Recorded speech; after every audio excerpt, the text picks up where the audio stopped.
Bonjour à tous. Cette vidéo est faite en collaboration avec la chaîne YouTube Orbis. Orbis traite avec sérieux, talent et beaucoup de pédagogie de questions d'histoire, de géopolitique et de relations internationales. Je vous invite à y faire un tour et à vous y abonner si vous y trouvez votre compte. Nos deux chaînes sortent le même jour sur leurs réseaux respectifs une vidéo traitant des ambassades. Pour Talks to the Spy, sans trop de surprise, le sujet sera espions et ambassades. Et c'est un vrai sujet d'espionnage, comme vous allez le voir.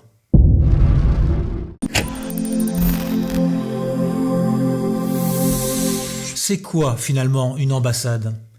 C'est un peu un bout de territoire national, protégé par les conventions internationales, où l'on est pour ainsi dire comme à la maison, gardé par des policiers ou des gendarmes français suivant les configurations, ou des Marines si l'on est américain.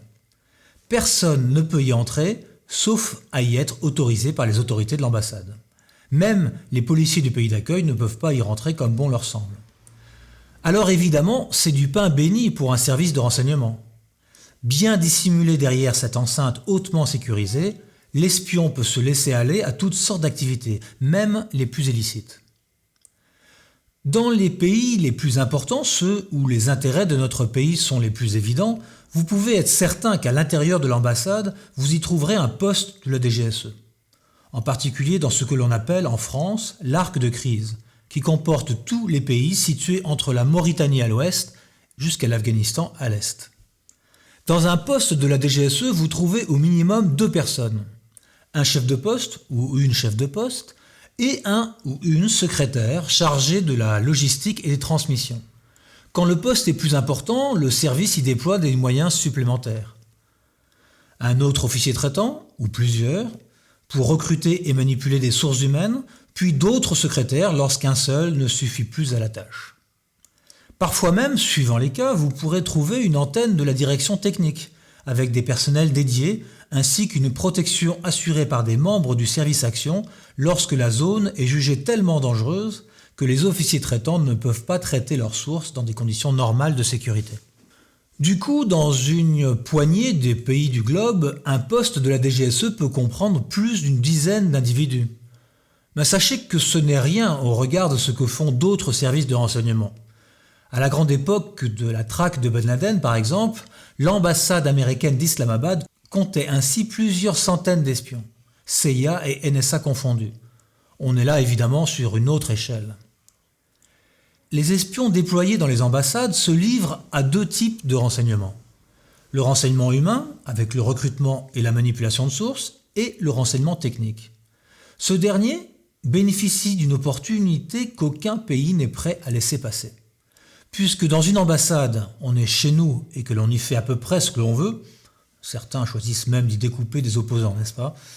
Pourquoi ne pas mettre en place sur les toits de l'enceinte une multitude d'antennes et de capteurs pour aspirer tout ce qui peut être récupéré aux alentours ? Il faut bien avoir conscience qu'en général, les ambassades sont situées dans les bons quartiers des capitales à l'étranger, parfois à proximité immédiate des centres du pouvoir du pays d'accueil. C'est une véritable aubaine. Regardez par exemple les toits de l'ambassade américaine à Paris. Elle est idéalement placée à 2 pas du palais de l'Élysée. Du coup, les Américains ont construit un faux étage en toile afin de cacher les antennes déployées et dissimuler leurs orientations. C'est scandaleux, c'est très irritant, je vous l'accorde, mais nous faisons pareil dans d'autres pays. These spies that are discreetly housed within embassy systems, are they known to local services? Excellente question. Non, pas toujours, mais chaque personnel diplomatique d'une ambassade a fait l'objet d'une autorisation préalable, délivrée par le pays d'accueil, afin de pouvoir exercer ses fonctions sur place. Le jeu consiste alors, parfois, à mentir sur la fonction véritable du diplomate. On présente l'espion comme un membre normal de la chancellerie diplomatique, attaché à l'équipe de travail de l'ambassadeur, ou comme un collaborateur du service des visas ou des services économiques ou culturels. Dans ce cas, l'officier traitant est dit non déclaré. Pour tous les autres cas, les agents du poste de la DGSE sont déclarés aux partenaires locaux, comme membres effectifs du service. Mais parce que l'une des missions importantes d'un poste est de nourrir la coopération dans le domaine du renseignement avec les services locaux. Il est donc indispensable, finalement, d'apparaître à visage découvert.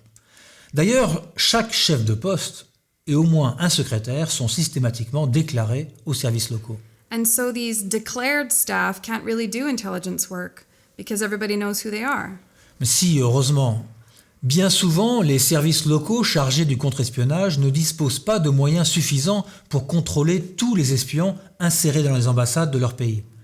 La DGSI en France, par exemple, a ainsi beaucoup de mal à suivre et contrôler les activités de tous les Américains et Russes qui font de l'espionnage en France.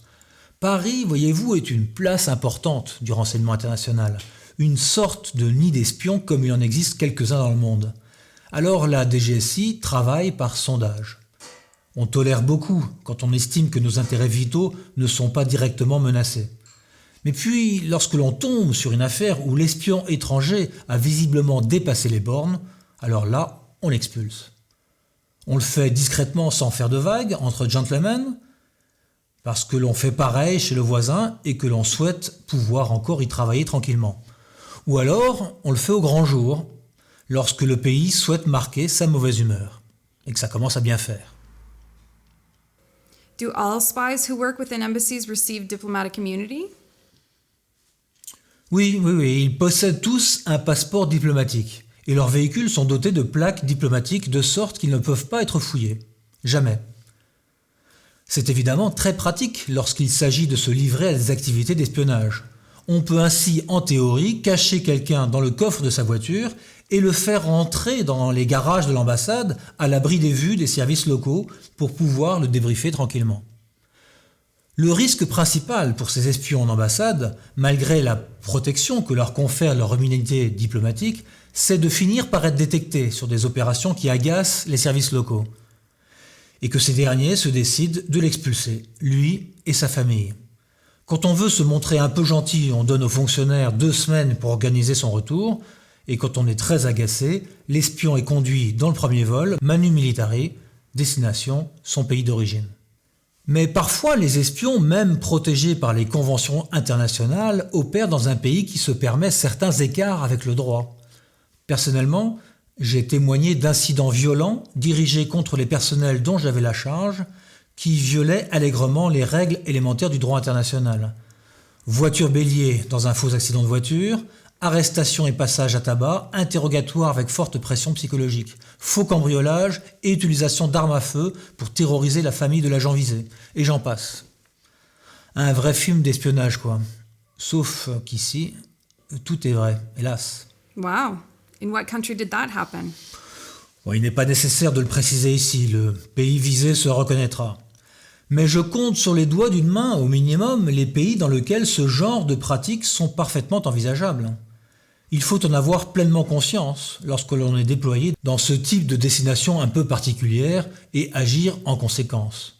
Le ratio risque-intérêt doit être soigneusement évalué avant toute prise de décision.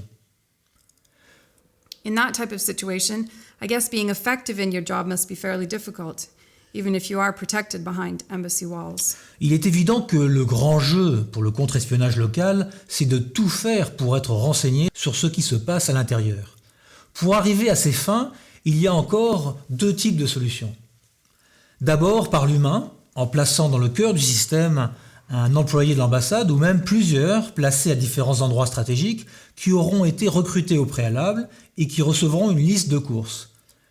Si l'ambassadeur dispose ainsi par exemple d'un traducteur ou d'une traductrice, il est à parier que celle-ci ou celui-ci travaille pour les services locaux. Ainsi, dans le cas des 2 anciens agents de la DGSE qui ont été recrutés par les services chinois, l'un des 2 a eu une affaire intime avec l'interprète chinoise de l'ambassadeur, alors qu'il était en poste à Pékin. Celle-ci a dû être félicitée par ses employeurs. Elle a fait une belle prise, rendez-vous compte, le chef de poste, le DGSE.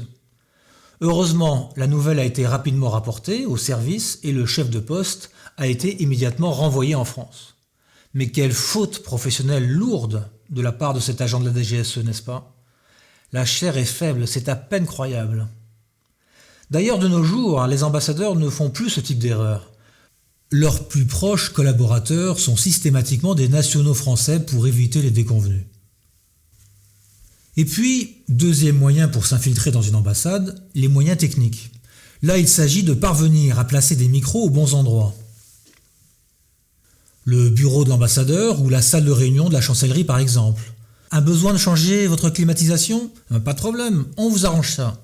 Et l'on profite pour y glisser un petit micro discret alimenté par le circuit électrique normal. Pas besoin de batterie, le dispositif va fonctionner H24 toute l'année. Il y a intérêt à se montrer prudent et surveiller chaque intervention par du personnel local à l'intérieur des locaux de l'ambassade. Dans certaines de nos ambassades, en particulier à Moscou, on a même parfois retrouvé des antennes coulées dans le béton, mises en place lors de la construction des bâtiments. Il faut parfois sortir des marteaux-piqueurs pour retrouver les dispositifs de surveillance adverse. So isn't it sometimes better to work outside of the embassy system to stay more easily under the radar? C'est parfois préférable en effet. Il est toujours bon de disposer dans un pays donné d'un double dispositif, en faisant aussi intervenir des agents sous couverture. Ceux-ci travaillent alors sous un autre nom, avec de faux papiers d'identité, en ayant patiemment construit une légende.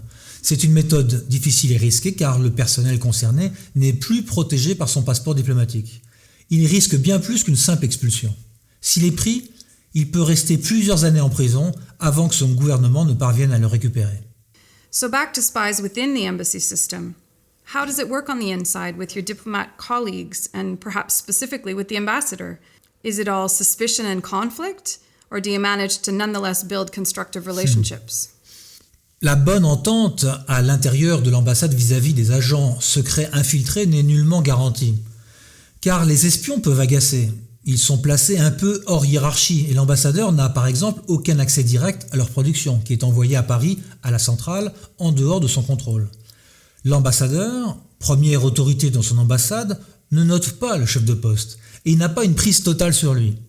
Bien souvent, le CMD, le chef de mission diplomatique, comme est parfois désigné l'ambassadeur, s'en accommode et joue parfaitement le jeu, comme les autres chefs de service de l'ambassade ainsi que leur personnel. Mais à l'inverse, les membres de la DGSE ont tout intérêt à soigner leurs relations car s'ils jouent les mystérieux et qu'ils travaillent seuls dans leur coin sans jamais rendre service, ils vont se priver d'une multitude d'opportunités.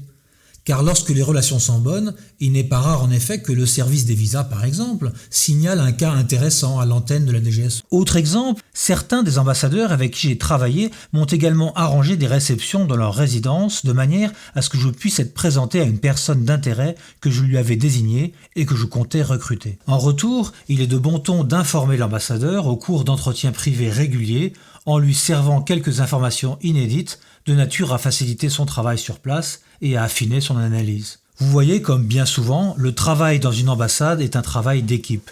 Si tout le monde tire dans le même sens, les résultats ne se font pas attendre très longtemps.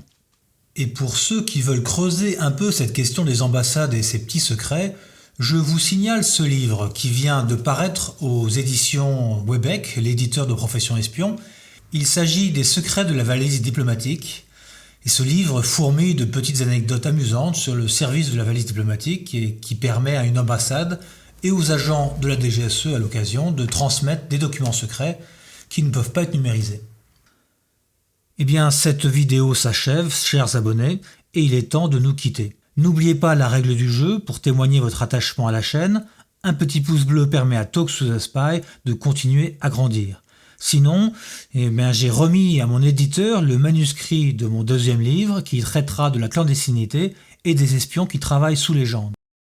Je vais pouvoir enfin me pencher dans les prochaines semaines sur mon projet de podcast espionnage. On reparle de tout cela très vite. Allez, bonne journée à tous et portez-vous bien.